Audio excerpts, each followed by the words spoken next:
out, it is not going to stop. Red lines have been passed. A red line of killing the Libyans killing Libyans and things like that. It's not going to stop here. And what, of course, Gaddafi is going to do is going to defend his power base. I agree with the psychologically, you know, how he behaves, and how he's a very strange, weird person, if you like, who might turn any time the opposite direction. Ali Khan Satchu, how do you see this playing out over the next few days? I think we've entered a new normal right across the Middle East. I think it's a trend change, and I think Libya is a holdout. It's a hermit kingdom. It's a black box. There's a lack of information. Egypt was on the other side, so this might take longer to play out. But I think ultimately we're witnessing the sinking of an old order, and when the new order comes into play, I'm not sure. But the old one, we've turned a page, and Gaddafi belongs in the 20th century. I can't see him adjusting quickly enough, and I think Western governments, it's interesting to see who's going to break out. I think David Cameron will break out. He was unhappy with Lockerbie anyway. I think he can come out and say it how it is. But I think, you know, for the Western governments, they can't hang back too much longer. Really, it's too obvious. All right, briefly, now, Ian Black, we know we've made this point before. Information is sketchy, but I mean, how do you see this playing out? Are we seeing the beginning of the end of this regime in Libya? Well, I think we're seeing the beginning of the end, but I don't know how long it's going to take. I think would be the only certain thing I could say.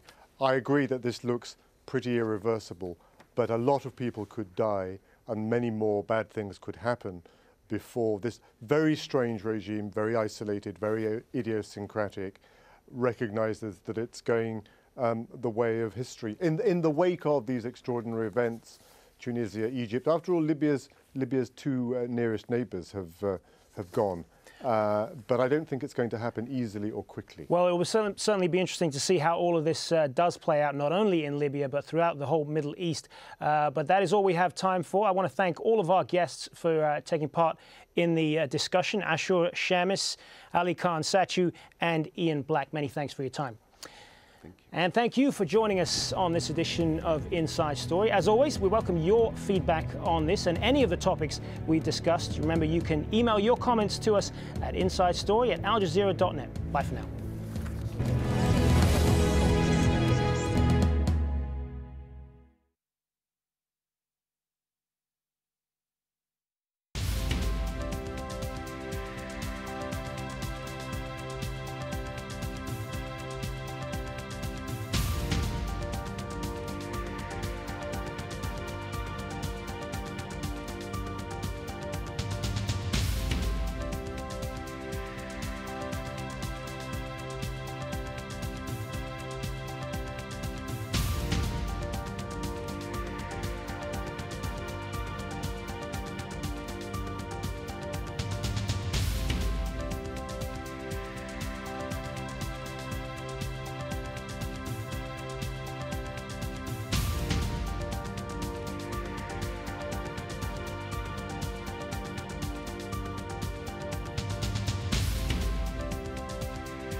The times change. The instruments evolve. The battlegrounds shift. This is America! Our country! But the international struggle continues.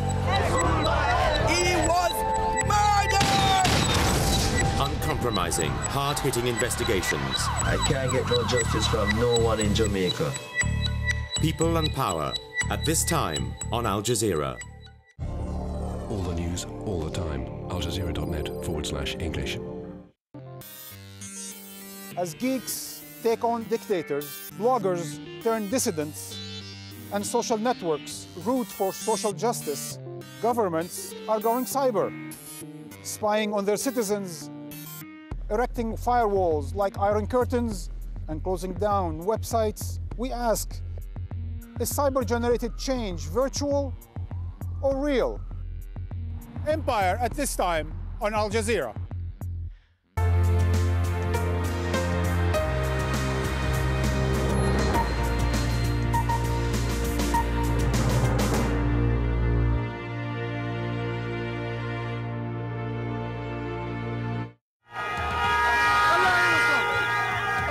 Libyan protesters show off their weapons in Benghazi, claiming they now control the city.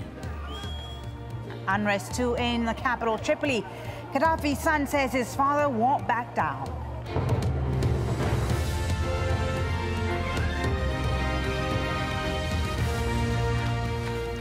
Welcome to Al Jazeera, live from Doha. I'm Fully Batibo. It's 8 GMT, 10 in the morning in Libya. The latest from there in just a moment. Plus, we'll be in Bahrain.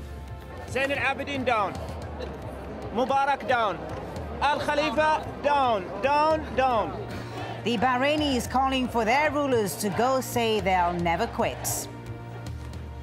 Here's one leader who may be preparing to step aside. Sudan's president won't run for re-election, says his party. And the only Mumbai attacker to be captured alive loses his appeal against the death sentence.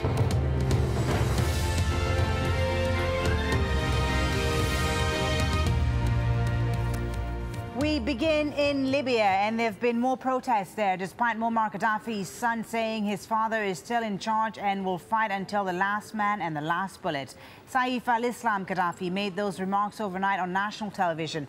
More than 200 protesters have been killed by the government's crackdown on protesters who want to see an end to Gaddafi's rule. Stephanie Decker reports. Benghazi celebrates. Protesters say they have taken control of the city, and there are claims that an army unit helped them do it. It's a stark contrast to just 24 hours earlier, when Libya's second city saw some of the worst fighting. Unrest has spread across the country, and that's prompted a strong defense from the leader's second oldest son. Gaddafi is not going anywhere. The leader, Muammar Gaddafi, is leading the battle, and armed forces are with him, and tens of thousands are coming to Tripoli in his support. We will not give up Libya. We will fight until the last man, the last woman, until the last bit of energy. That fight has now reached the capital, Tripoli. Reports of violent clashes breaking out on Sunday night. There was snipers on the roof, guns were following us. We all ran away. One man died in front of us. We see he was shot down. Everyone, it was chaos. It was chaos. There are also claims that hired killers were in control of the Green Square in the capital. There was no presence of the military or the army. It was actually the missionaries or the thugs, African thugs, that were shipped in or flown into Libya over the past 4 days. They were heavily armed. We had some of the retreats from the protesters coming back and giving us the feedback that there were a huge number of dead on the square. We haven't been able to verify the claims of mercenaries operating in the country,